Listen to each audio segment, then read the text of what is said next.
here on the BBC World Service. Hello, I'm Claudia Hammond and I'll be here after the news with Health Check. Lots of new research this week, including the results of a study of 74,000 babies born to women who'd had C-sections in the past. Is another C-section safer the second time or not? Fighting stigma surrounding mental health issues on the Italian island of Lampedusa. And a listener from Kenya wants to know how to stop the palms of her hands and the soles of her feet from sweating. We'll quiz our doctor for the answer. All coming up after the news in Health Check. BBC News with Kelly Candler. The White House has released details of a phone call between President Trump and his Ukrainian counterpart that has triggered a U.S. impeachment inquiry. These show Mr. Trump asking the Ukrainian president to look into corruption claims made against Mr. Trump's possible presidential rival, Joe Biden. The request was made shortly after Mr. Trump froze almost $400 million in U.S. aid to Ukraine. The British Prime Minister Boris Johnson has returned to the Parliament he unlawfully suspended to accuse the opposition of an obsessive desire to thwart Brexit. The opposition Labour Party leader Jeremy Corbyn urged Mr. Johnson to resign after a damning Supreme Court judgment. The Israeli president has asked the country's Prime Minister Benjamin Netanyahu to try to form a new government after last week's election ended in deadlock. The president had wanted Mr. Netanyahu and his rival Benny Gantz to form a unity government, but they could not agree who would lead it. The Zimbabwean government has denied it's holding a union official against his will, preventing him from seeking medical treatment in South Africa.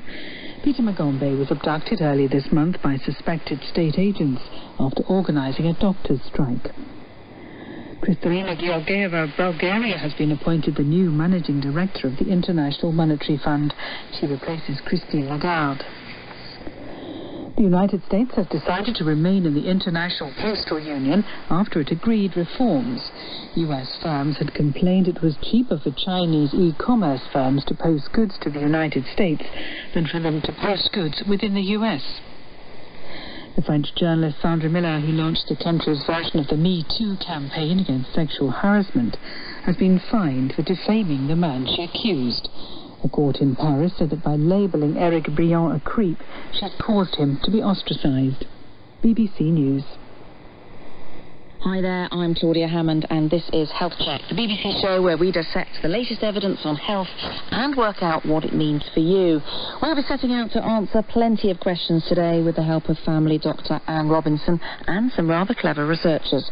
Questions like, can artificial intelligence really beat doctors when it comes to diagnosis? How can growing vegetables help tackle stigma around mental health? And this question from a listener in Kenya. Hello, Health Check BBC. I am Agnes in Nairobi. My question to your doctor is, what is the solution to perma hyperhidrosis? But before all that, we're starting with a quandary facing many women who've had one baby by caesarean section and are about to have another. Should they try for a vaginal birth this time, or is it safer to opt for another C-section? Now, Anne, do you tend to find that some of your patients already have a very strong sense about what they want to do here? I think a lot of women want to discuss it, that's for sure, and if they've had a difficult birth for whatever reason, it's something that people need to have time to discuss well in advance, preferably of becoming pregnant again. Well, more than 40% of babies in Brazil and more than 30% in the UK are delivered by C-section now. So this is a choice more and more women are having to make. But the issue is that there's not a lot of hard evidence about how risky each option is until now. Kate Fitzpatrick is an epidemiologist at the University of Oxford, and she's published some new results in the journal PLOS Medicine. I asked her what sorts of risks women tend to be told about at the moment. So we're well aware at the moment about the increased risks to the mother of uterine rupture, of attempting a vaginal birth, having had a previous caesarean section. And that's where the womb tears open along where the previous scar was from the other caesarean section. Yeah. And it can be very serious, although it is very, very rare. So we're well aware of that risk.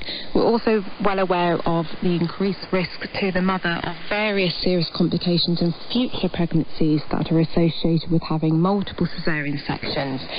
At the moment there's been a lack of robust information on a more comprehensive range of outcomes for women and their children to be able to counsel eligible women about their birth options. So you tried to fill that gap with your new study, and you've looked at just over 74,000 births to see what the mothers chose to do and what happened to them. What did you find? So our study suggests that for women who've had caesarean section delivery in the past, attempting a vaginal birth in a next pregnancy is associated with an increased risk of various birth-related complications for both the mother and her baby than planning another caesarean section, such as uterine rupture, blood transfusion and sepsis. And it exposes the child to increased risk of various complications, such as being admitted to a neonatal unit or needing resuscitation with drugs and or intubation, which is where a tube is inserted into the airway. And those are all very serious things, aren't they? They are serious, but it's really important to stress that our study found that the absolute risk, in other words, the chance of complications, was found to be low for either type of delivery. And so in a way, your results would suggest that there is a little bit more of a risk, even if it's a bit more from a risk that's low anyway, of adverse things happening if they did go for trying for a vaginal birth. So wouldn't it make sense in a way for more people perhaps to choose to have a caesarean the second time? While it does show that there are slightly increased risks to those attempting a vaginal birth compared to planning another caesarean section, I think it's really important to stress that our study just gives part of the picture.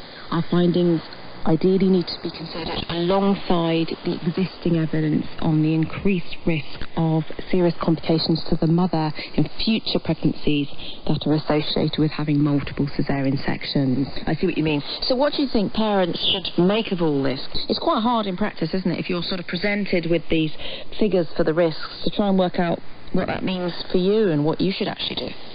So this is definitely a very difficult decision. Many women do find this a very difficult decision to make, but hopefully this study will at least provide more accurate, robust figures on what the complications are to help women make an informed choice about their birth options after previous caesarean section, and it adds to the existing evidence out there. Thanks to Kate Fitzpatrick. Now, Anne, it is tricky, isn't it, as we said there, because on the one hand, it's great to have this new data, but how do you, as a doctor, help patients to understand what the results of new studies might actually mean for them as an individual? So I think this new data, as you say, is really useful, but it does basically reinforce what we know, which is that it would seem on balance and looking in the short term as if an elective caesarean section after a previous caesarean is a very logical thing to do, and indeed that's why so many are done. But I think it also leaves the way forward for women to make an informed choice, and I think it would be a very valid and almost certainly safe choice to say, yes, I've had a caesarean, but this time I'm going to try for a vaginal delivery. And what this study adds is reassurance that the absolute risk of complications with whichever path you choose should be safe. And it's hard, isn't it? Because this is a study of thousands of births, but your own one is just one. So how do you then work out where you would sit within all this and what it actually means for your choice? Well, I think that's such a good point, and in many ways the more information we're given, the more difficult it gets to sort of process it all. And I think one's own emotional as well as rational thoughts should definitely play a part, and the woman must decide for herself. I think we're not far off being able to give individually tailored algorithms to individual women so they can assess their own personal risk, taking in all the factors that involves the research and also their own experience. But even with that, on top of that, each woman is going to have to make their own choice as to what fits most comfortably for them. Is it useful having percentage risks, do you think? Or will people ignore those numbers and you just hear a phrase like uterine rupture, that kind of sticks in your mind, and you may not then notice how rare that is? Well, I mean, I think you're absolutely right. I think most of us have two different bits of our brains. We have the bit that will allow us to buy a lottery ticket, knowing that the chance of winning is next to nothing. We also have the part of our brain that wants to hear all the information and try to reach a rational decision. So I think most of us in most situations in our life, especially really important health ones, can sort of balance the two and come to some conclusion. I think we do need to emphasize as well that with vaginal delivery there are a lot of advantages. So although one hears words, as you said, like uterine rupture, and you think, no way am I even going to try a vaginal delivery, you must factor in as well, of course, the fact that a caesarean is an operation, and that you then have all the post-operative recovery that goes with that.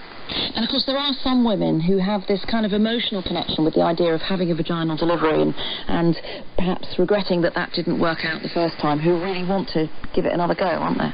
Yes, that's absolutely true, although of course every woman giving birth really just wants a good, safe outcome for themselves and for the baby.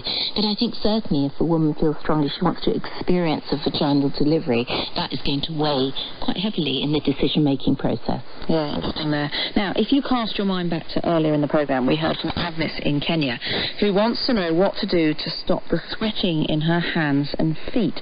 Here's a bit more from her. I ask this because I have this condition. My palms and my feet sweat profusely. So for instance, I cannot use my smartphone properly.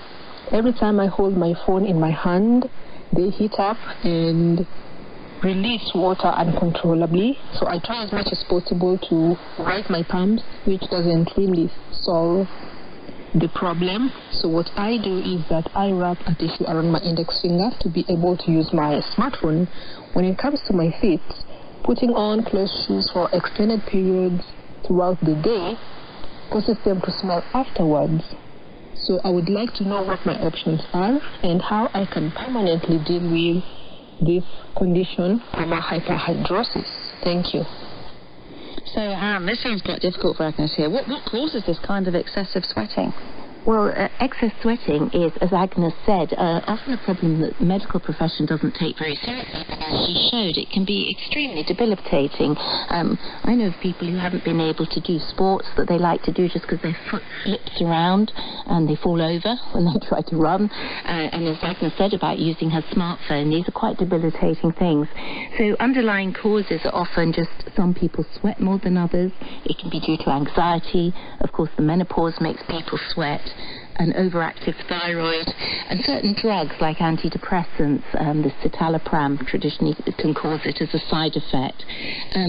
Serious underlying causes are very rare, and really unless you have a high fever and weight loss or unexplained lumps in your neck, which might suggest an underlying disease, you don't need to worry too much, but that doesn't mean it's not a huge inconvenience. And Agnes also mentioned to me that she's tried all sorts of remedies that she's found online.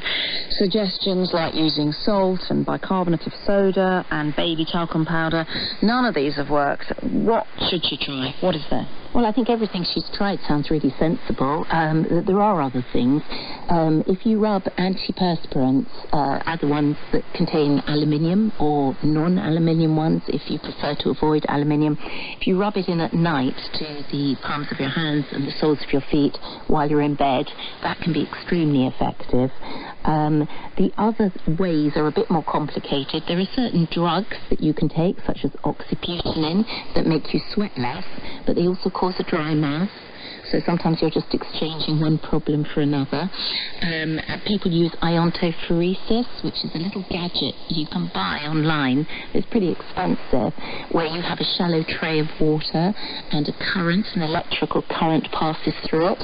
And quite a lot of people say it works, although nobody understands how or why it would work. Is there good evidence that it works? There isn't great evidence, and it's jolly expensive, but people do give it a try. Sometimes Botox into the armpits can be very effective, but it's short term and not widely available. And lastly, people sometimes have quite major surgery to actually destroy the nerve supply to the sweat glands, but that's pretty radical. So hopefully the antiperspirant at night should do the trick. Well, I hope so. Thank you very much, Anne, and thank you, Agnes, for sending that to us.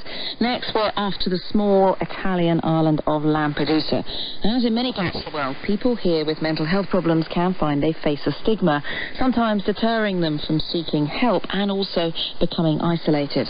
So, in an attempt to fight prejudice, a local mental health day centre has teamed up, of all things, with a vegetable garden nearby. And as Irene Caselli discovered, the results have been both productive and delicious. Che state cucinando? What are you cooking? Questa è una melanesa con le acciughe, l'aglio, poi questa si fa riscaldare nella padella e si mette sopra la pasta quando So it's a pasta sauce with aubergine, garlic and anchovies. And tomatoes. It's lunchtime at Lampedusa's Mental Health Day Center, where people like Brigida, who's cooking, spend the day taking part in group and individual therapy sessions before preparing lunch for everyone. But what's special about this lunch is that it's the center users themselves who've grown and picked most of the produce. Oriane Lano is one of the center's volunteers. It's all very important for the people who work here in the center because they are very proud of eating what they produced. And tell me what kind of vegetables you grow.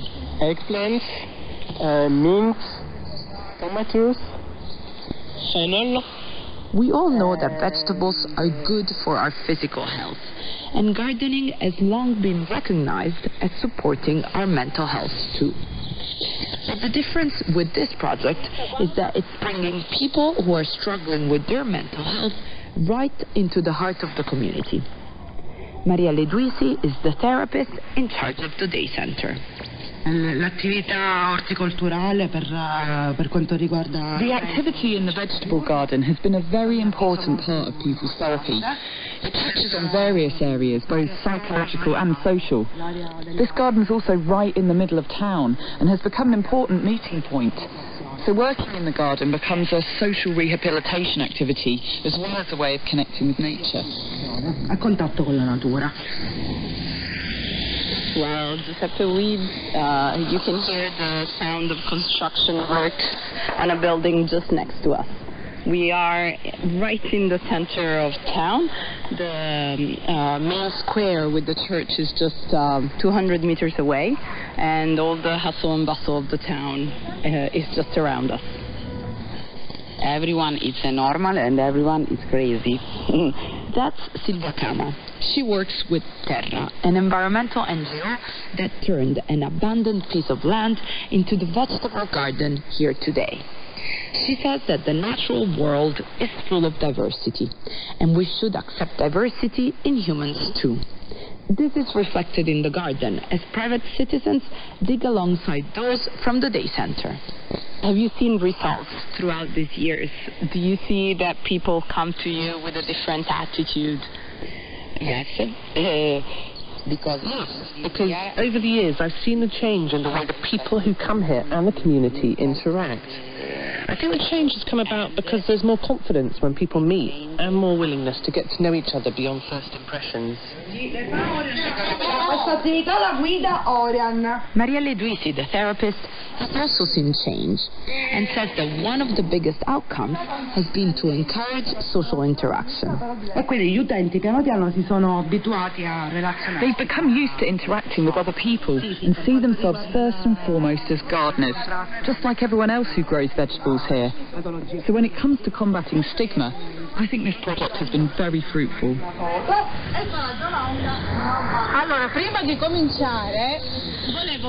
4 times a year, they sell their produce at a market, which helps fund the lunches at the center. And regardless of the mental health issues people face, this is what it's all about. Finishing off the week, sharing a well-deserved lunch, grown through the effort of their own hands.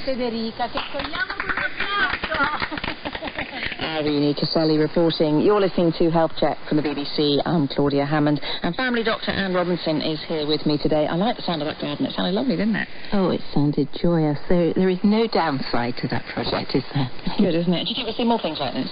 I think we are going to see more. I mean, it's sustainable, it's healthy, there's exercise, there's interaction, and a sense of purpose. I mean, the only caveat, in a way, is that it's to be alongside, not instead of more traditional, conventional talking therapies and even medication. Well, Anne, I don't want you to feel too threatened by this next story, but how would you feel about a computer helping to work out what's wrong with you when you visit the doctor? We hear a lot about the wonders of artificial intelligence, where more data is crunched than a human ever could. It never gets tired and it never needs tea breaks. In medicine, there's the potential to use AI to help doctors to make more accurate diagnoses. But a team at the University of Birmingham in the UK wanted to know how much evidence exists to back up the hype. First, Xiao Lu told me where in medicine she thinks artificial intelligence could be most useful. The way I see AI at the moment is that it's probably going to be used as a sort of triaging tool to make sure that we can identify patients who are the sickest earliest. The thing at the moment is that the doctor's kind of the first port of call, so we would see everyone whether they need urgent attention or not. And that means that across the board, for those that really do need urgent attention, we might not be seeing them as quickly as we should be. So it would be really useful if AI could provide a triaging role so that we can see those who need help the soonest, the quickest. So you wanted to know whether or not the whole hype around artificial intelligence is just that. So you looked at over 20,000 research papers where people have tried to measure how good artificial intelligence systems are. And what kind of research did you find? Is the research any good? So what we tried to do was really apply the same level of scrutiny that we would to any other diagnostic test to these AI algorithms. And in particular, we wanted to make a comparison between human performance, expert-level human performance, with how these AIs were performing. And we only found 82 of the studies that were making that sort of comparison. And that's not many, is it? Because that's what you really need to know. Is this better than a doctor, or isn't it?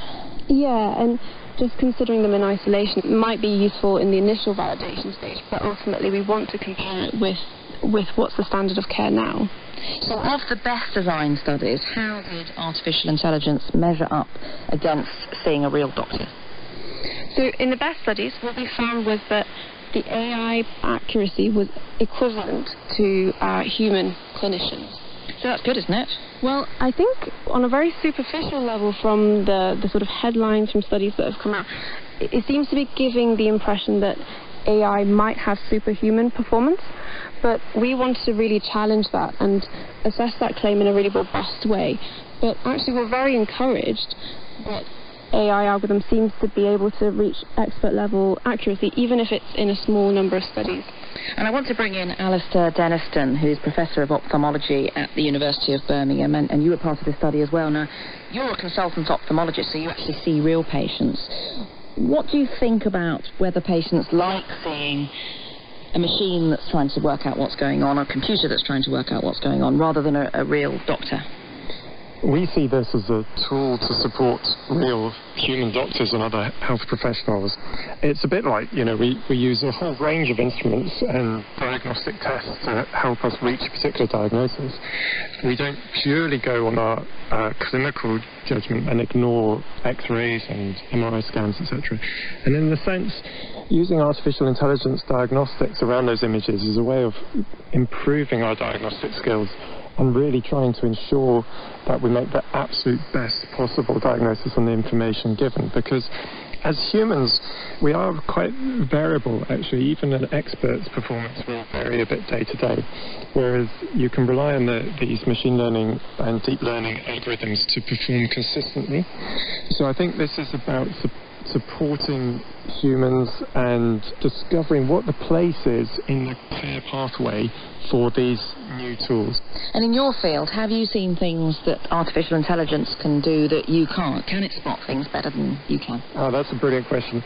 Yes, there are a number of examples where we've seen that. So in my field, there's a beautiful study that came out a couple of years ago looking at 100,000 or more images of the back of the eye. And they explored various things there that we thought, yes, they would be good at this. Things like detecting changes related to high blood pressure at the back of the eye. But then the researchers also said, well, can you tell whether this is a male patient or a female patient? And we've been looking, as ophthalmologists, been looking at the back of people's eyes for more than 100 years.